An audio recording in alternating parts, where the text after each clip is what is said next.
Foot.fr, fournisseur officiel de football.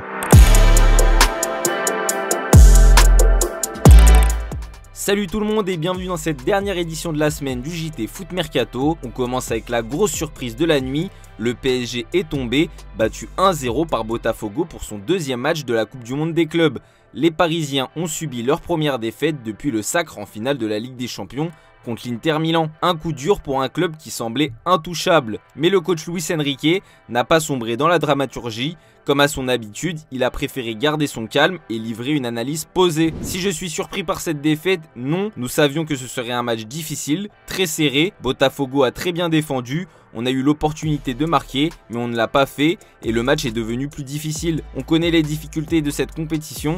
C'est une compétition très intense. Tout le monde est très motivé, quelle que soit l'équipe en face et spécialement contre nous. Ça a été difficile de se créer des occasions de but. C'est une phase de jeu qu'on connaît bien, mais aujourd'hui on a eu des complications, a-t-il lancé avant de saluer la performance de Botafogo. Yo creo que hoy Botafogo ha sido el equipo que mejor nos ha defendido en toda la temporada.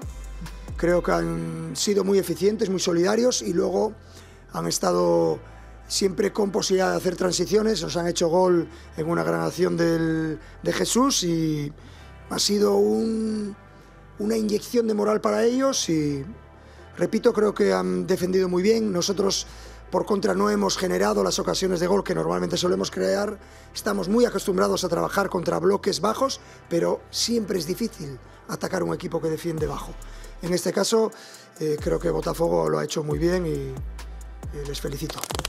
Le Paris Saint-Germain est sur le point de finaliser sa première recrue du mercato estival. En discussion depuis plusieurs semaines, le club de la capitale, actuellement en déplacement aux États-Unis pour disputer la Coupe du Monde des clubs, est proche d'un accord avec Bournemouth pour le défenseur ukrainien Ilya Zabarny. Déjà d'accord avec le joueur autour d'un contrat jusqu'en 2030, le PSG a également avancé dans ses négociations avec les Cherries.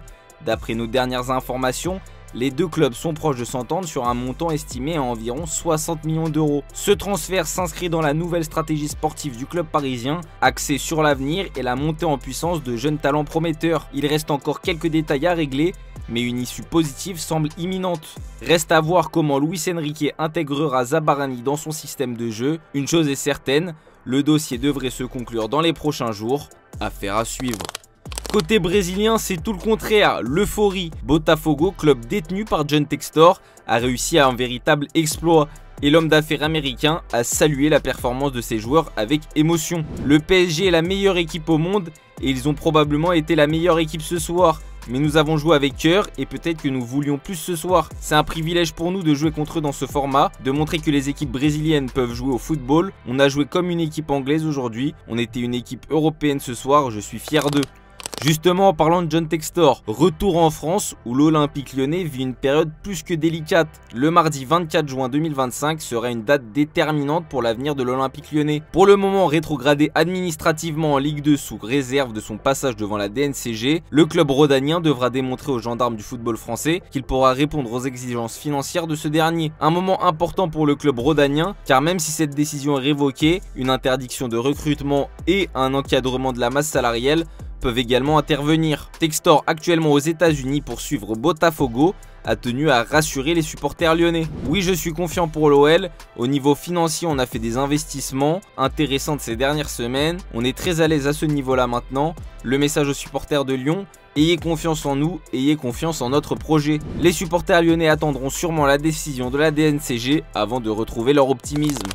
C'est une info pour le moins étonnante, ce vendredi Sky Italia a révélé que l'AS Monaco, en quête d'un nouveau gardien de but, aurait jeté son dévolu sur André Onana, actuellement sous contrat avec Manchester United jusqu'en juin 2028. Face aux difficultés rencontrées dans les cages ces derniers mois avec Mayeki et Philippe Cohn, le club de la Principauté compte bien profiter du mercato estival pour trouver un nouveau portier. Et si l'intérêt pour le gardien camerounais de 29 ans peut surprendre, c'est en raison de ses performances très moyennes cette saison. Peu rassurant dans ses interventions, l'ancien goal de l'Inter Milan avait même été relégué sur le banc par Ruben Amorim. Un passage à vide qui ne semble toutefois pas refroidir les dirigeants monégasques, apparemment séduits par l'expérience et le CV du natif de N'Kolengok. Onana est actuellement valorisé à 25 millions d'euros par Transfermarkt, un montant qui pourrait grimper en raison de son contrat avec les Red Devils. Reste à savoir si la SM passera à l'action dans ce dossier, affaire à suivre.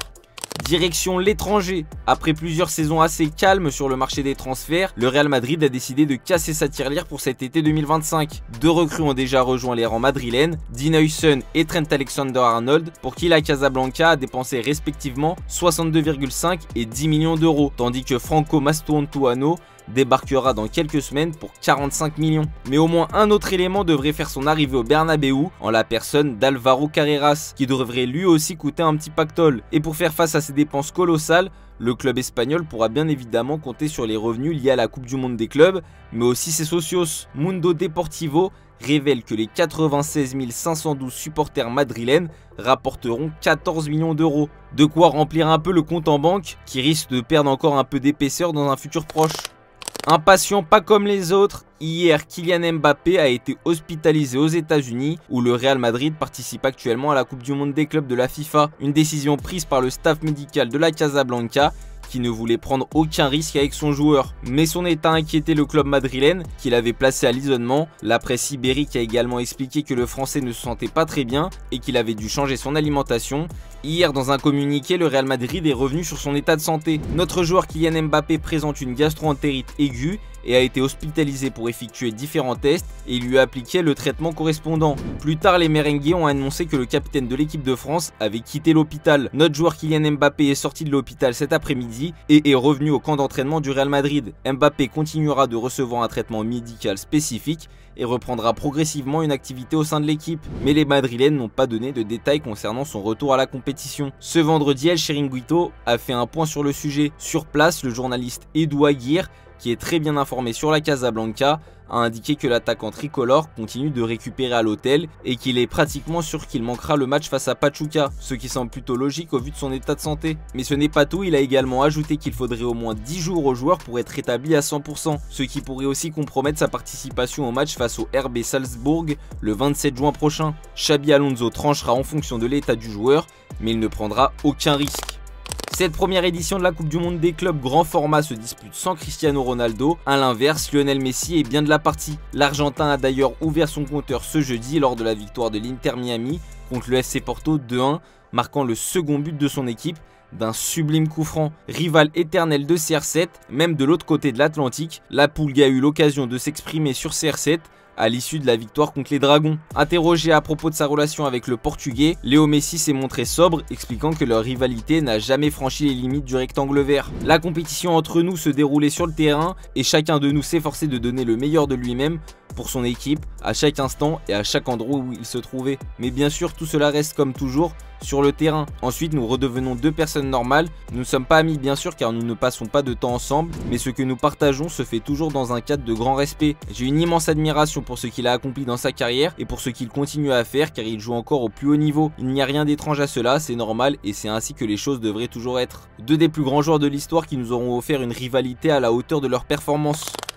Le FC Barcelone a fait de Nico Williams sa priorité pour renforcer son aile gauche cet été. Un préaccord aurait déjà été trouvé avec le champion d'Europe 2024. Le Barça a tenté de mettre la pression sur l'Atlético Bilbao via les médias, mais le club basque reste ferme. Les 58 millions d'euros de la clause libératoire doivent être payés en une seule fois, pas en plusieurs versements. Une condition non négociable pour le président John Uriarte, encore remonté par les tentatives barcelonaises de l'été dernier. Pendant ce temps, le Barça a déjà investi 25 millions d'euros sur le gardien Johan Garcia. Si aucun joueur n'est vendu rapidement, l'arrivée de Nico Williams pourrait capoter. Laporta espère conclure ce transfert avant le 14 juillet, date de reprise des entraînements à Bilbao. Hier, The Athletic a révélé qu'un accord était imminent entre Liverpool et le Bayer Leverkusen pour le transfert de Jarell Quansah. Ce dernier remplacera Jonathan Tah qui a quitté libre le club pour signer au Bayern Munich. De son côté, le club de la Mersey est déjà sur la piste de son successeur. Selon le Liverpool Echo et le Télégraphe, le profil de Marc Guéhi fait l'unanimité en interne. Mieux, une offre importante est en préparation pour le Rock de Crystal Palace sous contrat jusqu'en 2026. Selon Transfermarkt, sa valeur marchande est estimée à 45 millions d'euros. Sous les ordres de Mikel Arteta, Arsenal a franchi un vrai cap en Premier League, mais malgré une montée en puissance, les Gunners craquent toujours dans le sprint final, que ce soit face à City ou cette saison face à Liverpool. Alors pour enfin jouer dans la cour des grands, Arsenal passe à la vitesse supérieure sur le mercato. Le club a déjà bouclé l'arrivée de Martin Zubimendi pour environ 60 millions d'euros. Et ce n'est pas fini.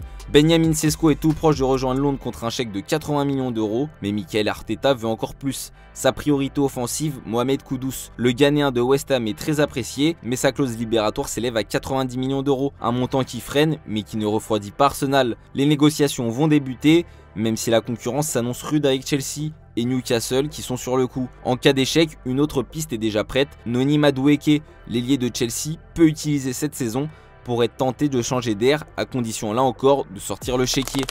Neymar en vacances continue de s'entraîner physiquement et il en a profité pour faire un petit match de foot volley avec son ami Lamine Yamal. C'est notre image du jour, on se dit à demain pour plus de vidéos sur Foot Mercato. Ciao ciao.